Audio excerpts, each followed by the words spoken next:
Supreme court న్యాయమూర్తుల సంఖ్యను పెంచేందుకు ఉద్దేశించిన బిల్లుకు లోక్సభ ఆమోదం తెలిపింది. సుప్రీంకోర్టు న్యాయమూర్తుల సంఖ్యను ప్రధాన న్యాయమూర్తితోటి కలిపి 34 నుంచి 38కి పెంచుతూ జారీ చేసిన ఆర్డినెన్స్ స్థానంలో ఈ బిల్లును ప్రవేశపెట్టారు.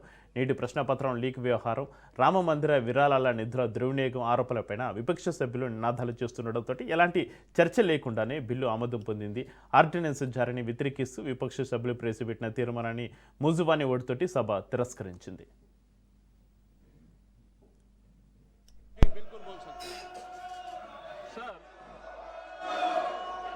आज इस महान सदन में आपकी अनुमति से न्यायपालिका से संबंधित एक महत्वपूर्ण विधेयक को चर्चा हेतु प्रस्तुत किया गया है।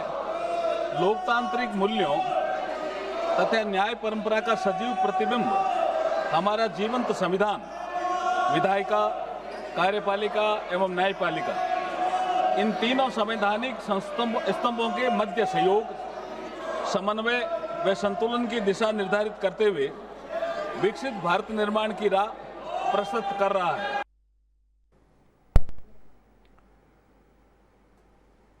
బీహార్ రాజకీయాల్లో సంచలనం నమోదైంది. బంకిపూర్ అసెంబ్లీ ఉప ఎన్నికల్లో జన్ సూరజ్ పార్టీ అధినేత ప్రశాంత్ కిషోర్ ఘన విజయం సాధించారు.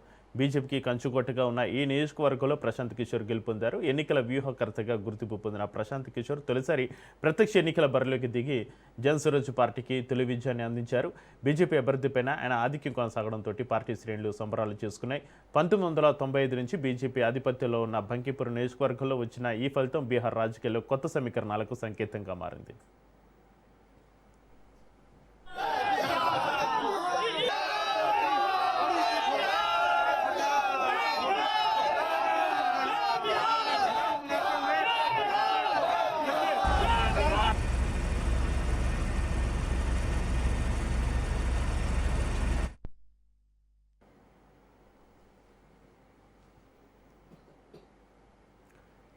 రాజ్యసభకు ఎన్నికైన బీజేపీ జాతీయ అధ్యక్షుడు నితిన్ నబీన్ బంకిపూర్ ఎమ్మెల్యేగా రాజీనామా చేయడంతో ఉప ఎన్నిక జరుగుతోంది. ఇక బీజేపీ కంచుకోటగా ఈ నియోజకవర్గానికి పేరుంది. 1995 నుంచి అక్కడ బీజేపీ అభ్యర్థులే విజయం సాధిస్తూ వస్తున్నారు. ఈ ఎన్నికల్లో జన్ సూరజ్ పార్టీకి ఇది తొలి విజయంగా నిలిచిపోతుంది. नेतृत्व को ये संदेश देने का एक प्रयास है बिहार की जनता के द्वारा कि बिहार में किसी अच्छे व्यक्ति को मुख्यमंत्री बनाइए। आपको जनता ने 202 विधायक जिताए हैं। किसी अपराधी, किसी गलत चाल चरित्र चेहरा वाले व्यक्ति को बिहार का नेतृत्व मत दीजिए। अच्छे आदमी को बनाइए ताकि बिहार में भी शिक्षा हो, बिहार में भी बच्चों के लिए रोजगार हो, बिहार के बच्चों को भी बाहर मजदूरी करने न जाना पड़े।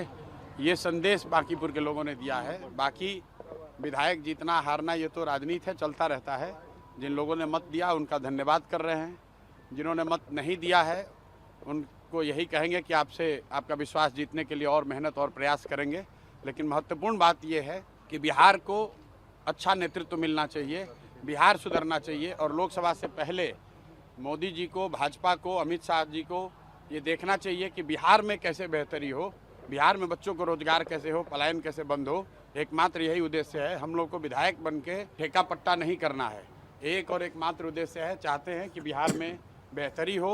बिहार में भी सिर्फ 5 किलो अनाज के नाम पर, जाति के नाम पर, धर्म के नाम पर वोट न मांगा जाए।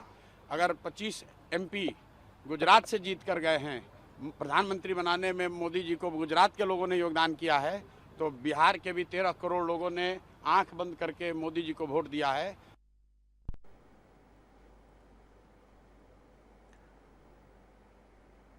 బీజేపీకి కంచుగొట్టుగా ఉన్న బీహార్లోని బంకిపూర్లో ప్రశాంత్ కిషోర్ ఘన విజయం సాధించడంపై తెలంగాణ మంత్రి పొన్నం ప్రభాకర్ స్పందించారు. బంకిపూర్ తీర్పు ప్రజాస్వామ్య విజయానికి నిదర్శనమన్నారు మంత్రి పొన్నం. బీజేపీ అహంకారానికి ప్రజలు గుణపాఠం చెప్పారని విమర్శించారు. అధికార బలం కంటే ప్రజా తీర్పే గొప్పదని పేర్కొన్నారు. 20,000కు పైగా మెజార్టీతోటి ప్రశాంత్ కిషోర్ విజయం సాధించడం దేశ రాజకీయాల్లో కీలక సంకేతమని మంత్రి అన్నారు. నెల క్రితం జరిగినటువంటి ఎన్నికల్లో 50,000 పైన మెజార్టీతో గెలిచిన భారతీయ జనతా పార్టీ జాతీయ అధ్యక్షుడు ఖాళీ చేసిన సీటు 20,000 తోటి ఓడిపోయింది. ఇది బీజేపీ పతనానికి నాంది పలికింది. మొన్న ధర్మేంద్ర ప్రధాన్ రాజీనామా, ఈ రోజు ఈ బీహార్ లో ఓడిపోయినటువంటి భారతీయ జనతా పార్టీ జాతీయ అధ్యక్షుడు సీటు తోటి భారతీయ జనతా పార్టీ పతనం ప్రారంభమైంది. మన్ కీ బాత్ కాదు, ప్రజల మాట వినమని చెప్తా ఉన్నది ప్రజలు. అంతేకాదు నరేంద్ర మోడీ, అమిత్ షాల తానేషాహి ఏదైతే నియంతృత్వం ఉందో నడవదు అని చెప్తా ఉన్నారు ప్రజలు. ప్రజాస్వామ్యము, రాజ్యాంగము, ఈ భారతదేశ భౌగోళిక, సామాజిక అన్ని పరిస్థితులలో అర్థం చేసుకొని ఇక్కడ ఉన్నటువంటి సామాజిక పరిస్థితులను నడపాలి తప్ప నియంతృత్వంగా నడవదు ప్రభుత్వం అనే మాట చెప్పే ప్రయత్నం జరిగింది. ఇప్పటికైనా భారతీయ జనతా పార్టీ బుద్ధి తెచ్చుకొని సరైన విధంగా ప్రజలకు పరిపాలన అందించాలని డిమాండ్ చేస్తూ ప్రజాస్వామికంగా ఉండాలని కోరుకుంటూ కాంగ్రెస్ పార్టీ తరఫున ఇది భారతీయ జనతా పార్టీకి ఒక చెంప దెబ్బలాగా భావిస్తూ ఉంది. కర్ణాటక కాంగ్రెస్లో అసంతృప్తి జ్వాలలు రేగుతున్నాయి. కేబినెట్లో చోటు దక్కిన నేతలు తమ పదవులకు రాజీనామా చేయడం చర్చకు దారితీసింది. ఎమ్మెల్యే పదవులకు 3 రాజీనామా చేశారు. ఎమ్మెల్యే యశ్వంతరాయ్ పాటిల్ రాజీనామా లేఖను స్పీకర్కు పంపగా బేలూరు గోపాలకృష్ణ కూడా రాజీనామా చేయనున్నట్లుగా ప్రకటించారు. మరోవైపు కార్పొరేషన్ చైర్మన్ పదవులకు BG Govindappa, CS Nodagouda, TB Jayachandra రాజీనామాలు సమర్పించారు.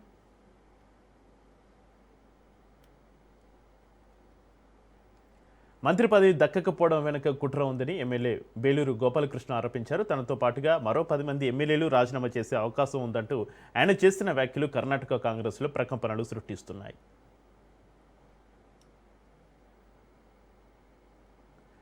తనపై ఎలాంటి ఆరోపణలు లేవని, అయినప్పటికీ తనను మంత్రి పదవి నుంచి తప్పించారని గోపాలకృష్ణ ఆవేదన వ్యక్తం చేశారు. తాజా పరిణామాలతోటి కాంగ్రెస్ అధిష్టానం ఎలా స్పందిస్తుందన్నది ఆసక్తికరంగా మారింది.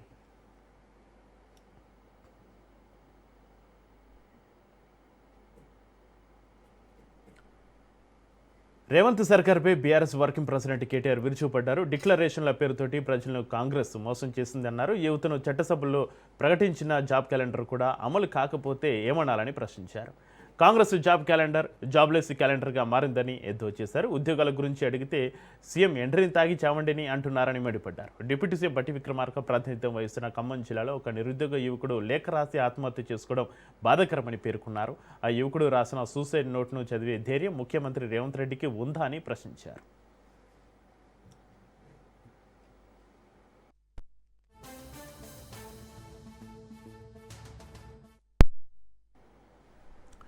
రాష్ట్రంలో యువత విద్యార్థుల ఆత్మహత్యలకు పాల్పడుతున్న కాంగ్రెస్ అగ్రనేత రాహుల్ గాంధీ ఎందుకు స్పందించడం లేదన్నారు. నిరుద్యోగ సమస్యపైన ప్రభుత్వం వెంటనే స్పందించి ఇచ్చిన హామీలను అమలు చేయాలని కేటీఆర్ డిమాండ్ చేశారు.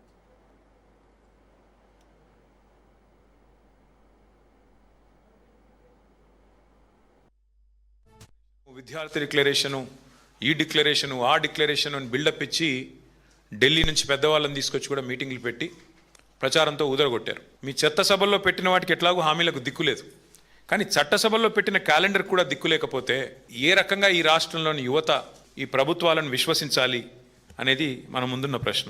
2 ఏళ్ళు జాబ్ క్యాలెండర్ విడుదల చేసి ఇప్పటికీ న్యాయం జరగక 2 లక్షల ఉద్యోగాలు మొదటి సంవత్సరంలో ఇస్తానని రాహుల్ గాంధీ స్వయంగా చెప్పి ఇవ్వనందుకు నిరసనగా గడ్డం వేణుకుమార్ అనే ఒక తమ్ముడు ఖమ్మం జిల్లా ముదిగొండ మండలం న్యూ లక్ష్మీపురం గ్రామానికి చెందిన ఒక సోదరుడు ఇంత పెద్ద సూసైడ్ నోట్ రాసి నిన్న ఆత్మహత్యాయత్నానికి పాల్పడ్డాడు. ఇది డిప్యూటీ సీఎం బట్టి విక్రమార్క గారి నియోజకవర్గం. 5,000, 7,000 ఎందుకు ఇస్తున్నారు? ఎందుకు 20,000 ఇవ్వరు? కేసీఆర్ గారు ఒకటేసారి 48,000 ఉద్యోగాలు నింపినప్పుడు మీరెందుకు నింపరు అని అడిగితే ఎండ్రిన్ తాగి చావండి. ఇది రాష్ట్ర ముఖ్యమంత్రి గారు యువతకిచ్చే సందేశం. ఆత్మహత్యల లాంటి పరిస్థితికి పాల్పడక మరి ఏం చేయాలి రాష్ట్రంలో యువత అని నేను అడుగుతా ఉన్నా ఈ ప్రభుత్వాన్ని. ఆత్మహత్య యత్నానికి పాల్పడుతుంటే మీరు ఎక్కడ ఉన్నారు రాహుల్ గాంధీ అని అడుగుతా ఉన్నా. ఎందుకు రారు? మీరు హైదరాబాద్కి ఎందుకు రారు? మీరు ఇక్కడ నామినేట్ చేసిన ముఖ్యమంత్రి, మీ కాంగ్రెస్ పార్టీ నామినేట్ చేసిన ముఖ్యమంత్రి ఎండ్రిన్ దాగి చావండి అంటుంటే ఎందుకు మీరు ఉలకరు పలకరు? పెద్దపల్లి జిల్లా మంత్రిలో కొనసాగుతున్న అభివృద్ధి పనులను మంత్రి శ్రీధర్ బాబు పరిశీలించారు. నిర్మాణంలో ఉన్న నూతన ప్రభుత్వ ఆసుపత్రి భవనం, సమీకృత ఆర్డీఓ, ఎంఆర్ఓ కార్యాలయాలు, మున్సిపల్ కార్యాలయ భవనాలు సందర్శించి పనుల పురోగతిని అధికారులను అడిగి తెలుసుకున్నారు.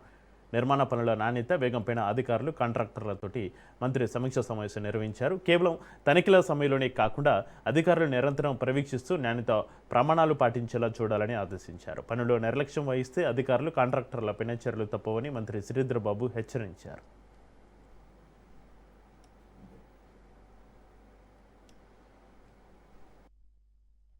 సంబంధించిన బొక్కల వాగు అప్గ్రేడేషన్ అంటే ఆధునీకరణతో పాటు ఇంకా సౌకర్యాలను కూడా అంటే టేబుల్స్ కానీ, గార్డెనింగ్ కానీ, జిమ్ అప్గ్రేడేషన్ కానీ, అదేవిధంగా ప్రత్యేకంగా చాలా సంవత్సరాలుగా ఈ బొక్కలవాగు సిల్ట్ ఉంది. డీసిల్టింగ్ చేయడానికి నేను మరి కోక్ కంపెనీకి సంబంధించిన అధినేతలను కోరడం జరిగింది. మీ సిఎస్ఆర్ కింద ఈ కార్యాచరణ తీసుకోవాలి. పట్టణంలో బొక్కలవాగు ప్రవహిస్తూ ఉంటుంది. మరి ఈ ప్రవహించే ప్రాంతానికి సంబంధించి మరి ఇక్కడున్న ఆనాడు 2011-12లో ఈ బండుకు సంబంధించిన పనులను శాంక్షన్ చేయించాం. తదుపరి బండు ఆధునీకరణ చేయాలి. ఇక్కడ పట్టణ వాసులకు ప్రత్యేకంగా పొద్దున్న లేవంగానే వాకింగ్, లేకుంటే సాయంకాలం పూట కొద్దిగా లెజర్ టైం ఉండటానికి, పిల్లలకు ఆడుకోవటానికి చిన్నపాటి పార్కును ఏర్పాటు చేసుకొని ఉండాలని, ఈ విధంగా మీరు సహకారం చేయాలని కోక్ సంబంధించిన ప్రతినిధులను మేము కోరగానే మరి వారి వైస్ ప్రెసిడెంట్ అవినాష్ గారు కానీ, ఇక్కడున్న మా హిమాంశు గారు కానీ, ముకుంద్ గారు కానీ వారు రావటం జరిగింది. ఇప్పుడు చూశారు. దాదాపు మరి దీనికి అయ్యే ఖర్చుకు సంబంధించి దాదాపు అంటే పూర్తి స్థాయి దాదాపు 2 కోట్ల రూపాయలకు సంబంధించి భద్రాద్రి కొత్తగూడెం జిల్లా దమ్మపేట మండలం గండుగులపల్లిలోని మంత్రి తుమ్మల వివిధ శాఖల పనితీరును సమీక్షించి కీలక ఆదేశాలు జారీ చేశారు. పోడు భూములపైన ఫారెస్ట్రీ, రెవెన్యూ శాఖలు సంయుక్త సర్వే చేసి అర్హులైన రైతులకు ఎలాంటి ఇబ్బందులు లేకుండా చర్యలు తీసుకోవాలని మంత్రి తుమ్మల ఆదేశించారు. రహదారుల వెంట ప్రణాళికబద్ధంగా మొక్కలు నాటాలని, అటవీ ప్రాంతంలో ఫలవృక్షాలను ప్రోత్సహించాలని సూచించారు. ఫామాయిల్ సాగు విస్తరణతో పాటుగా చెరువుల గండ్లు పునరావృతం కాకుండా శాశ్వత చర్యలు చేపట్టాలని అధికారులకు ఆదేశాలు జారీ చేశారు. అసురావుపేట నియోజకవర్గాన్ని ఆదర్శ నియోజకవర్గంగా తీర్చిదిద్దాలని మంత్రి పిలుపునిచ్చారు.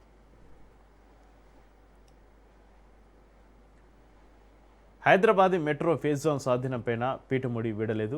మెట్రో ఫేజ్ 1ను సాధనం చేసుకోవాలంటే అవసరమైన 13,600 కోట్లను రాష్ట్ర ప్రభుత్వమే సమీకరించాలని కేంద్రం సూచించినట్లుగా సమాచారం అందుతుంది. అంతేకాకుండా ఫేజ్ 2 విస్తరణకు అవసరమైన నిధులను కూడా కలిపి ఒకేసారి రుణం తీసుకోవాలని కేంద్రం ప్రతిపాదించినట్లుగా తెలుస్తుంది.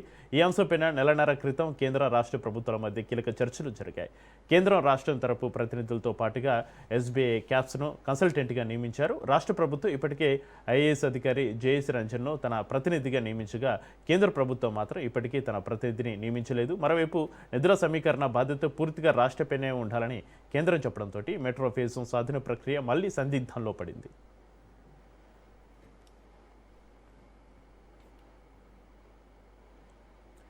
డేసీ 2025 అంశంపై వైసీపీ మరోసారి ప్రభుత్వంపైన విమర్శలు గుప్పించింది. డేసీ స్కామ్ పైన సిబిఐ విచారణ జరిపించాలని, లీకేజీ ఆరోపణలపైన సమగ్ర దర్యాప్తు చేపట్టాలని డిమాండ్ చేసింది.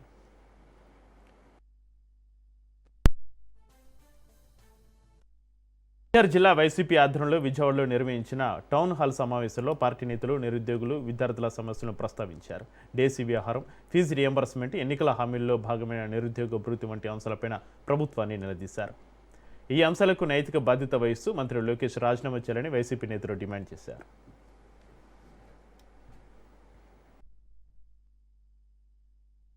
నారా లోకేష్ మాట్లాడితే జగన్మోహన్ రెడ్డి గారి ఇంటికి 200 మీటర్ల దూరమే నేను చర్చికి పిలుస్తాను రమ్మని చెప్పని, ఇక్కడున్న అభ్యర్థులు సమాధానం చెప్పవయ్యా స్వామి. అసలు నీకు జగన్మోహన్ రెడ్డి గారికి పోలికేంటి? చర్చికి రమ్మంటావు. ఆయన చర్చికి వస్తే నువ్వు తట్టుకునే శక్తి నీకుందా? అసలుకి ఈ రోజు డిఎస్సిలో అక్రమాలు జరిగినాయి, అన్యాయం జరిగినాయి, అన్ని జీవోలు మార్పులు చేశారు. మళ్ళీ డిఎస్సి ఎగ్జామ్స్ అయ్యాక మళ్ళీ ఆ జీవోలు రద్దు చేశారు. ఎందుకు చేశారు చెప్పబోయా అంటే చెప్పే పరిస్థితి లేదు. జగన్మోహన్ రెడ్డి గారు గతంలోనే చెప్పారు వీటి మీద సిబిఐ ఎంక్వైరీ ఏమని చెప్పని, వేసే ఆలోచనే లేదు వాళ్ళకి. అదేవిధంగా జగన్మోహన్ రెడ్డి గారు మొట్టమొదటి నుంచి ఎక్కడైతే డిఎస్సిలో అక్రమాలు జరిగినాయో ఆ రోజు నుంచి ఈ రోజు వరకు కూడా ఆయన పోరాటం చేస్తూనే ఉన్నాడు. ఎక్కడ కూడా పోరాటం ఆపలేదు.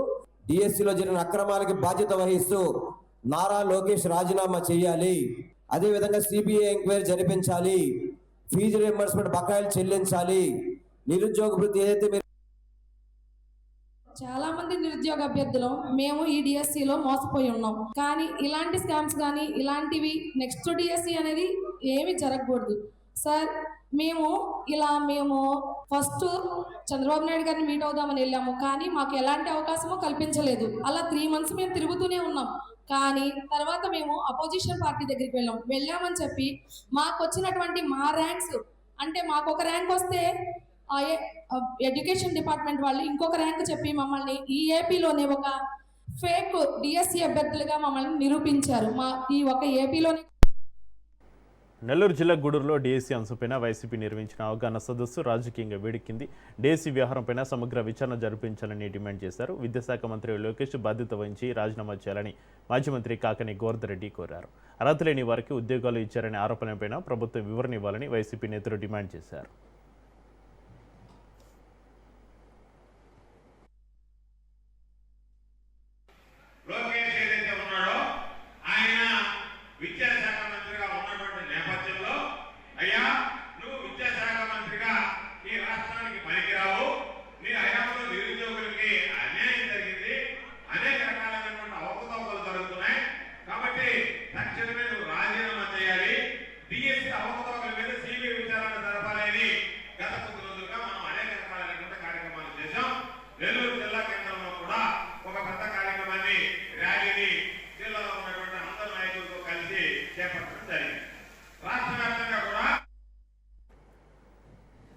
తిరుపతిలో టీటీడీ ఆసుపత్రిలో మందుల కొనుగోలు వ్యవహారంపైన టీటీడీ మాజీ చైర్మన్ భూమన కరుణాకర్ రెడ్డి తీవ్ర ఆరోపణలు చేశారు. సిమ్స్ బర్డ్ ఆసుపత్రుల్లో మందుల సరఫరా నిబంధనల సడలింపుపైన సమగ్ర విచారణ జరిపించాలని డిమాండ్ చేశారు. జూలై 14న టీటీడీ పాలక మండలి తీసుకునే నిర్ణయాలపైన అభ్యంతరం వ్యక్తం చేసిన భూమన టెండర్ నిబంధనలను సడలించడం వల్ల నాసిరకం మందుల సరఫరాకు అవకాశం ఏర్పడిందని ఆరోపించారు. మందుల కొనుగోలులో నాణ్యత ప్రమాణాలు తగ్గించారని, దీనిపైన బాధ్యత వహించాలని వారు డిమాండ్ చేశారు. తిరుపతి దేవస్థాన పాలక మండలి జూలై 14వ తారీఖున ఒక నిర్ణయం తీసుకున్నది 134 తీర్మానం ద్వారా. ఆ తీర్మానము టీటీడీలో ఉన్నటువంటి 3 అతి ముఖ్య హాస్పిటల్స్ కు సంబంధించి బర్డ్స్, స్విమ్స్, పద్మావతి చిన్నపిల్లల హాస్పిటల్ సంబంధించిన వైద్య సరఫరాదారుల కోసం టర్నోవర్ నిబంధనల సడలింపుకు సంబంధించి నారా లోకేష్ గారి ఇన్ఫ్లుయెన్స్తో, ఆయన ఆదేశాలతో పటిష్టమైన సరఫరాదారుల నిబంధనల్ని తొంగలోకి తొక్కి వాళ్లకు అనుకూలమైనటువంటి పనికి మాలిన సరఫరాదారులకు రహదారులు వేయటానికి టీటీడీ తన నిబంధనల్ని పూర్తిగా సడలించింది. హైదరాబాద్లోని ఇందిరా పార్క్ వద్ద నిరుద్యోగులు మెరుపు ధర్నాకు దిగారు. పోలీసు ఉద్యోగాల భర్తీ విషయంలో ప్రభుత్వం వెంటనే చర్యలు తీసుకోవాలని డిమాండ్ చేశారు. 7,437 పోస్టులతో కాకుండా మొత్తం 19,000 పోలీసు ఉద్యోగాలకు కొత్త నోటిఫికేషన్ విడుదల చేయాలని డిమాండ్ చేశారు. నోటిఫికేషన్ ఆలస్యం కారణంగా వేలాది మంది అభ్యర్థులు వయోపరిమితి దాటిపోయారని ఆవేదన వ్యక్తం చేశారు. కానిస్టేబుల్ పోస్టులకు గరిష్ట వయోపరిమితిని 36 సంవత్సరాలకు, ఎస్ఏ పోస్టులకు 38 సంవత్సరాలకు పెంచాలని డిమాండ్ చేశారు. తమ డిమాండ్లు పరిష్కరించే వరకు ఉద్యమాన్ని మరింత ఉధృతం చేస్తామని హెచ్చరించారు.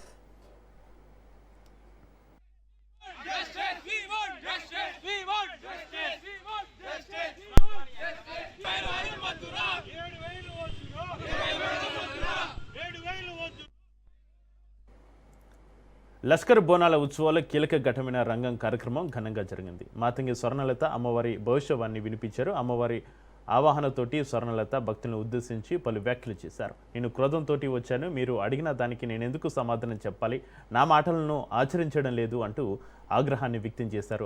అమ్మవారి విగ్రహ ప్రతిష్ఠ చేస్తామని చెప్పినా చేయలేదని, తన మాటను అనుసరించడం లేదని స్వర్ణలత పేర్కొన్నారు. ఎవరు అడ్డు వచ్చినా సహించరని అన్నారు. ఈ ఏడాది వర్షాలు అధికంగా ఉంటాయని, ప్రాణ నష్టం జరిగే అవకాశాలు ఉన్నాయని భవిష్యవాణిలో స్వర్ణలత చెప్పారు. కొందరు వాయు వరుసలు లేకుండా ఘోరాలు చేస్తున్నారని, వారిని అసలు వదిలిపెట్టనని హెచ్చరించారు.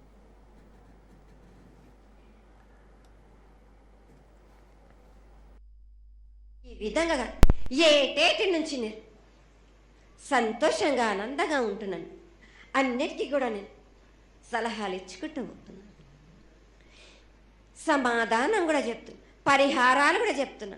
కానీ ఈ ఏడు మాత్రం నన్ను బాగా నిరుత్సాహపరుస్తున్నారు. మీరు కంట తడి పెట్టేస్తున్నారు, నన్ను చాలా ఇబ్బంది పెడుతున్నారు, మనస్తృప్తి లేకుండా చేస్తున్నారు మీరు. అదేగా అది జరగని తల్లి, నువ్వు నీ సంతోషాన్ని చాలా చక్కగా దోసడంతా నేను కల్పిస్తున్నాను. నా గోరంతా కూడా మీరు నాకు పెట్టరా బాలక. దోసడంతా ఇచ్చినా గాని గోరంతా కూడా మీరు పెట్టలేకపోతే ఇట్లా బాలక. నేను కోరిందల్లా ఒకటే కదా, నా విగ్రహ ప్రతిష్ఠ చేసినట్టయితే మీరు ప్రతి ఒక్కరికి ఏ విధంగా అయినా కానీ కోరిందల్లా కొంగు బంగారమే కానీ కోరిన కోరికలు 1000 రెట్లు మీకు ఫలిస్తుంది కదరా బాలక. 6 మాసాలలోపు మీరు జరిపించకపోతే వాడవాడల నేను ఇప్పుడు ఎట్లు చూపిస్తున్నాను ఇంకా మించి నేను ప్రాణ నష్టం జరిపిస్తాను. ఒక్కరొక్కరిని నాకు అడ్డొచ్చిన వాళ్ళని పాదాల కింద నలిపేస్తుంటే నేను పోతుంటా బాలక. నేను ఈ 6 మాసాల లోపల నాకు జరిపించండి. నాకు నేనున్నాక మీరెందుకు చింత చేస్తారు బాలక? గత ఏడు చెప్పినట్టు ఈ ఏడు కూడా మీకు వర్షాలు మాత్రం కుంభ వర్షాలు ఉన్నాయి. జనాలు మట్టుకు జాగ్రత్తగా ఉండాలి. కొట్టుకుపోయే ప్రమాదం కూడా ఉన్నది. సహజీవనంలో ఉన్న మహిళలకు సుప్రీంకోర్టు కీలక తీర్పు వెలువరించింది. పెళ్లి చేసుకోకుండా ఇద్దరు అంగీకారంతో కొనసాగుతున్న లివ్ ఇన్ రిలేషన్షిప్లో భాగస్వామిపైన హింసకు పాల్పడితే మహిళలు సెక్షన్ 498 కింద చట్టపరమైన రక్షణ పొందవచ్చని అత్యున్నత న్యాయస్థానం స్పష్టం చేసింది. ఇక వివాహిత మహిళలకు మాత్రమే ఈ రక్షణ పరిమితం కాదని, వివాహం మాదిరిగా కొనసాగుతున్న బంధాల్లో ఉన్న మహిళలకు వర్తిస్తుందని సుప్రీంకోర్టు పేర్కొంది. మహిళలపైన జరిగే క్రూరత్వాన్ని అరికట్టడం, వారికి సమాన న్యాయ రక్షణ కల్పించడమే సెక్షన్ 498A లక్ష్యమని ధర్మాసనం పేర్కొంది.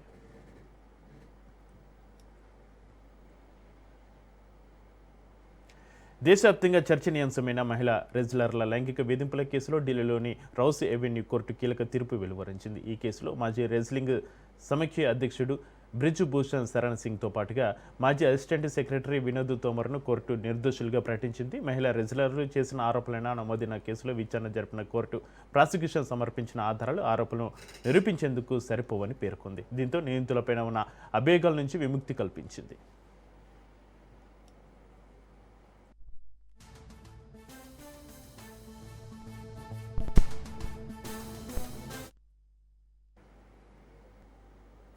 దేశీ స్టాక్ మార్కెట్లు వరుసగా 4 రోజుల లాభాలు ముగిశాయి. ముడి చమురు ధరలు తగ్గుతున్నాయన్న అంచనాలతో పాటుగా అమెరికా, ఇరాన్ మధ్య చర్చలు జరిగే అవకాశాలపైన వచ్చిన వార్తలు ఇన్వెస్టర్లలో సానుకూలత పెంచాయి. దీంతో కొనుగోళ్ల జోరు కనిపించింది. సెన్సెక్స్ 544 పాయింట్స్ లాభపడి 78,639 వద్ద ముగిసింది. ఇక నిఫ్టీ 391 పాయింట్స్ ఎగిసి 24,774 వద్ద స్థిరపడింది.